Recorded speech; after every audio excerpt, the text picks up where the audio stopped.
और रुख करेंगे अगली खबर की ओर, जहां दिल्ली में लोकसभा चुनावों को लेकर बीजेपी की बैठक, दूसरी लिस्ट फाइनल करने को बीजेपी की अहम बैठक बताई जा रही है।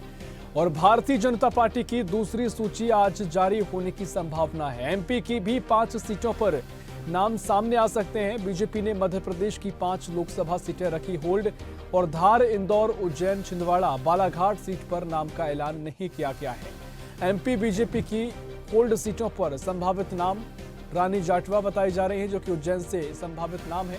गजेंद्र सिंह राजूखेड़ी धार से बीजेपी के प्रत्याशी हो सकते हैं और शंकर लालवानी इंदौर से भारतीय जनता पार्टी के प्रत्याशी हो सकते हैं। और साथ ही बालाघाट से मौसम बिसेन या फिर वैभव पवार का नाम आ सकता है। और मोनिका भट्टी, नत्थन शाह भी छिंदवाड़ा से, इनके नाम सबसे आगे बताए जा रहे हैं। तो दिल्ली में लोकसभा चुनाव को लेकर भारतीय जनता पार्टी की महत्वपूर्ण बैठक है। दूसरी सूची फाइनल करने को बीजेपी की अहम बैठक माना जा रहा है और बीजेपी की दूसरी सूची आज जारी होने की संभावना है। इससे पहले भी 11 मार्च को लगातार स्वदेश न्यूज ने कांग्रेस की बैठक को लेकर खबरें चलाई थी और कहा था कि सूची जारी हो सकती है। खबर पर मुहर भी लगी। ठीक उसी तरह संभावना है कि भारतीय जनता पार्टी भी अपनी उम्मीदवारों की दूसरी सूची जारी कर सकती है और इसी को लेकर बीजेपी की इस बैठक को महत्वपूर्ण बताया जा रहा है। लगातार इससे पहले मंथन हुआ है और अब दूसरी सूची जारी करने पर संभावना है। और इसी खबर पर और जानकारी लेंगे दिल्ली एनसीआर से हमारी सहयोगी तनु बालियान हमारे साथ फोन लाइन पर जुड़ गई हैं। तनु, भारतीय जनता पार्टी की लोकसभा चुनाव को लेकर महत्वपूर्ण बैठक आज होगी और संभावना यह है कि दूसरी सूची बीजेपी उम्मीदवारों की जारी कर सकती है। क्या कुछ अपडेट है?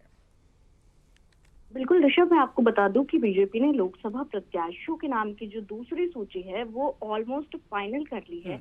और वहीं देर रात तक जो बीजेपी केंद्रीय चुनाव समिति की बैठक है उसमें 90 उम्मीदवारों के नाम पर मोहर लग गई है। और वहीं पार्टी के जो सूत्र है, अगर हम उनकी बात करें, उनके मुताबिक सोमवार को जो बैठक हुई है 7 राज्यों से 90 उम्मीदवार है, उनका चयन किया गया है। वहीं जल्द ही इसकी आधिकारिक घोषणा हो जाएगी, शाम तक इसकी आधिकारिक घोषणा हो जाएगी। वहीं आपको बता दूं कि बीजेपी केंद्रीय चुनाव समिति की बैठक जो हुई उसमें प्रधानमंत्री नरेंद्र मोदी के अलावा जो केंद्रीय गृह मंत्री अमित शाह है, जेपी नड्डा, अनुराग ठाकुर और भी तमाम जो मंत्री थे वो शामिल हुए। वहीं गुजरात की जो 11 लोकसभा सीटें हैं उस पर चर्चा हुई है।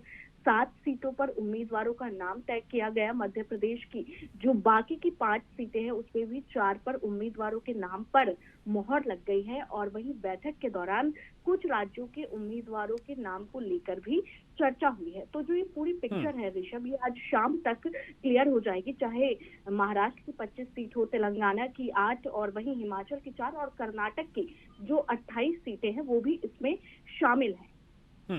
बिल्कुल तनु, देखिए लगातार हमने जो देखा पहली सूची जारी हुई उसमें अब क्या कुछ आगे अब तस्वीर नजर आएगी, क्योंकि बीजेपी का क्या कुछ फॉर्मूला नजर आएगा कि किन आधार पे जो प्रत्याशी वो बीजेपी के हो सकते हैं? परफॉर्मेंस से आधार रहेगा क्योंकि, या फिर जो कहे कि वरिष्ठ नेता हैं, क्या टिकट भी किसी के कट सकते हैं, या फिर जो अन्य राज्यों में जो स्थिति बनी है सियासी रूप से, चाहे अभी हरियाणा का हमने घटनाक्रम देखा या फिर उत्तर प्रदेश में भी कहे कि मंत्री वो बंटवारा हुआ है, विभाग दिए गए हैं, तो क्या कुछ फॉर्मूला फिलहाल नजर आएगा? क्या कुछ साधने की कोशिश इन आगामी जो बची हुई सीटें हैं उम्मीदवारों को उसको जरिए करेगी? जी बिल्कुल ऋषभ, मैं आपको बता दूं कि जो 2 मार्च को 195 उम्मीदवारों के नाम फाइनल हुए थे उसमें भी हमने देखा कि जो पुराने चेहरे थे उनका टिकट कटा था। तो ऐसे में जो बीजेपी अपना फॉर्मूला अपना रही है उस फॉर्मूले में नए चेहरों को मौका दिया जा रहा है और जो पुराने हैं और जिनका ग्राउंड पे काम अच्छा नहीं रहा है उनके जो टिकट है वो लगातार काटे जा रहे हैं। तो इस बार जो बीजेपी की स्ट्रैटेजी है ऋषभ वो बिल्कुल अलग दिखाई दे रही है। बीजेपी वो फेस ला रही है जो कम लोग उनको जानते हैं, लेकिन उनका जो परफॉर्मेंस रहा है वो बहुत अच्छा रहा है। उनके हल्के में जो उनका परफॉर्मेंस रहा है वो काफी अच्छा रहा है। तो आज भी जो लिस्ट आएगी ऋषभ वो अपने आप में चौंकाने वाली होगी, क्योंकि आज एक बार फिर से जो नए चेहरे हैं उनका ऐलान हो सकता है और बहुत से ऐसे भी है जिनका आज टिकट कट सकता है, जैसे कि हमने पहली लिस्ट में भी देखा था।